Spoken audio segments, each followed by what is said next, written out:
Imagine having everything you've ever wanted. Money, power, and a life of absolute luxury, only to watch it slowly slip away, piece by piece, without any explanation. That was the nightmare Victor Harrington found himself in.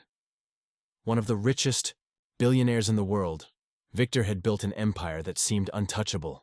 His sprawling mansion, perched high in the hills, was a fortress of wealth, filled with priceless artwork, rare watches, and jewelry worth millions. His security was top of the line, the kind that only the ultra-rich could afford. No one could get past it. At least, that's what he thought. One morning, as Victor sat in his private study sipping coffee, something unusual caught his eye. A plain envelope on his desk. No name, no return address. Just a simple note inside, written in bold black ink. "You have what I want, Victor. You live behind walls of steel and diamonds, but even the strongest walls can be breached. Watch your treasures closely. The Phantom is coming for you." A chill ran down his spine. Who would send something like this? A prank? A jealous rival? He brushed it off at first, laughing at the idea that anyone could actually steal from him. His mansion had cameras in every corner, armed guards at every gate, and an alarm system that would make Fort Knox jealous. But then, the unthinkable happened. It started small, a missing diamond cufflink, a rare pocket watch disappearing without a trace. At first, Victor assumed he had misplaced them. But then, more items vanished. One by one, his most valuable possessions disappeared, and there was no sign of a break-in. No security footage, no alarms triggered. It was as if the thief was a ghost. And then came the second letter. "Your treasures are slipping away, Victor, and so is your peace of mind. The Phantom is always watching, waiting. Your mansion is no fortress." Panic began to settle in. Someone was inside his home playing games with him, challenging him. He hired a top private investigator, Leo Matthews, to get to the bottom of it. Leo combed through security footage, interviewed staff, and searched for any possible signs of intrusion. But nothing. It was as if the thief had never even stepped foot inside the mansion. Yet the items kept disappearing. Then, Victor noticed something even more unsettling. His wife, Diana, had been acting differently. She was suddenly buying expensive jewelry, luxury handbags, and rare watches, the very kind that had gone missing from his collection. At first, he told himself it was a coincidence. But when he saw her wearing a watch that had been stolen from his own safe, he knew something was wrong. Could Diana be involved? Was she the one stealing from him? Or was she working with the mysterious Phantom? Victor needed answers, and fast. But before he could confront her, something even more shocking happened.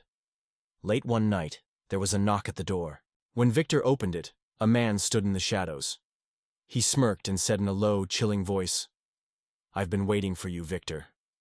And just like that, everything Victor thought he knew about his life was about to change forever. Victor's heart pounded as he stood frozen in the doorway.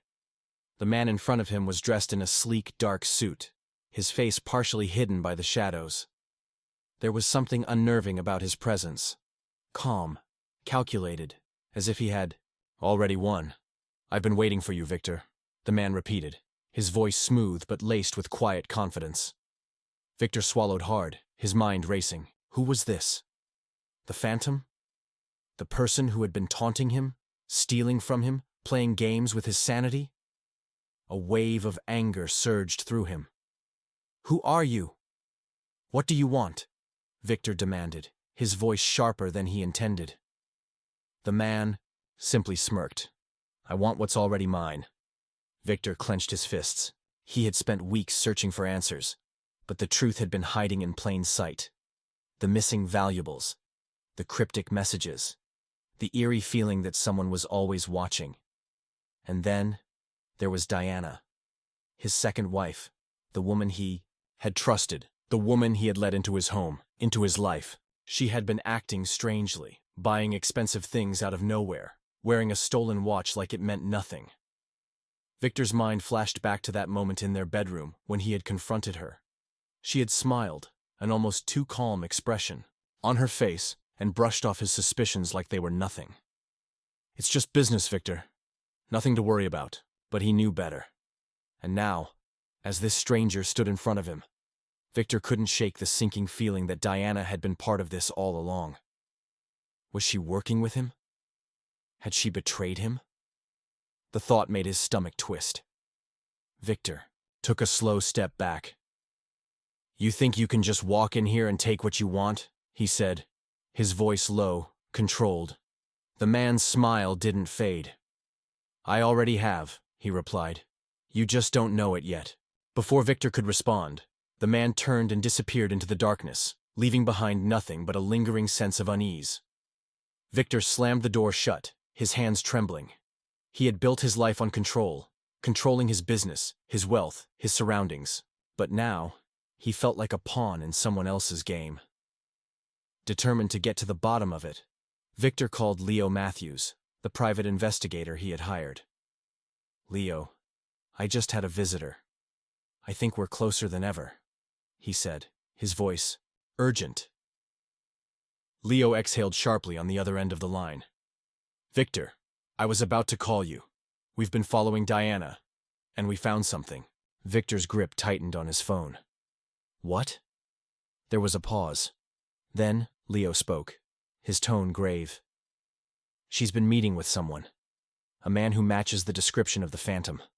They've been in contact for weeks, and she's been delivering stolen items to him." Victor's breath caught in his throat. It was true. Diana wasn't just involved, she was at the center of it. Leo continued. "It gets worse. We found a hidden account in her name. Millions, Victor. She's been planning something big." Victor's mind raced. Had she been with him for his money all along? Was their marriage just another part of her plan? The betrayal cut deep. He had to act fast. He couldn't let them take anything more from him. But before he could think of his next move, he heard soft footsteps behind him. He turned. Diana stood in the doorway, her arms crossed, watching him carefully. "We need to talk, Victor," she said, her voice calm but unreadable. And in that moment, Victor knew the real game had just begun. Victor's pulse quickened as he locked eyes with Diana. Her expression was unreadable, but he could feel the weight of her words hanging in the air. "We need to talk, Victor," she said again, stepping into the room. Victor clenched his jaw. He had just learned the truth. She had been working with the Phantom, stealing from him right under his nose. His wife. The woman he had trusted. He wanted answers, but more than that, he wanted to understand why. He took a slow breath, trying to keep his voice steady. "Go ahead, Diana. Talk." She hesitated, then sighed, lowering herself onto the edge of the bed. For a moment, she looked almost tired. Not guilty, not remorseful, but exhausted. Like someone who had been carrying a secret for too long. "I never wanted it to be like this," she said softly. "But you don't understand, Victor. You never saw me as an equal.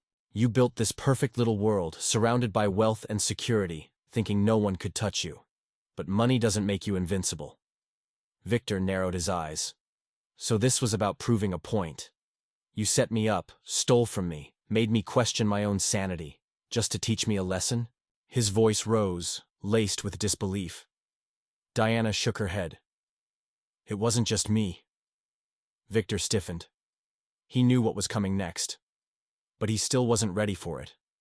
"It was his idea," she admitted. "The Phantom. He came to me months ago.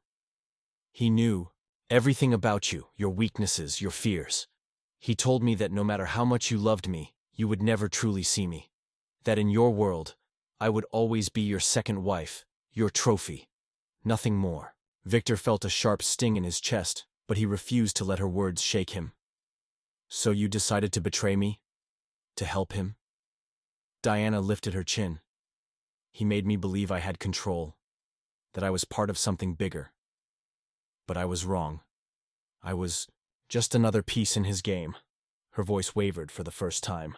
"He's not done, Victor. He said you had more to lose." A sudden noise from downstairs made Victor's blood run cold. A door creaking open. Footsteps. Diana's eyes widened. "He's here." Without thinking, Victor grabbed her wrist and pulled her behind him. He wasn't sure why. Was it instinct? Did he still care? He didn't have time to figure it out. The phantom's voice echoed through the house. Victor, I told you this wasn't over. Victor's mind raced. He had security, cameras, an entire fortress, but none of it had stopped the phantom before. This wasn't about wealth anymore. It was about power, control, and knowing who could outplay who. He reached for the silent alarm under his desk and pressed it. A signal sent straight to the authorities. The phantom's footsteps grew louder. You always thought you were untouchable, but look at you now, scared, cornered. Victor stood firm. You underestimated me. Suddenly, flashing lights flooded the mansion as sirens blared outside. The phantom cursed under his breath. You called them? Victor allowed himself a small, sharp smile. You played your game. Now it's my turn. The front doors burst open. Armed officers stormed in, surrounding the intruder.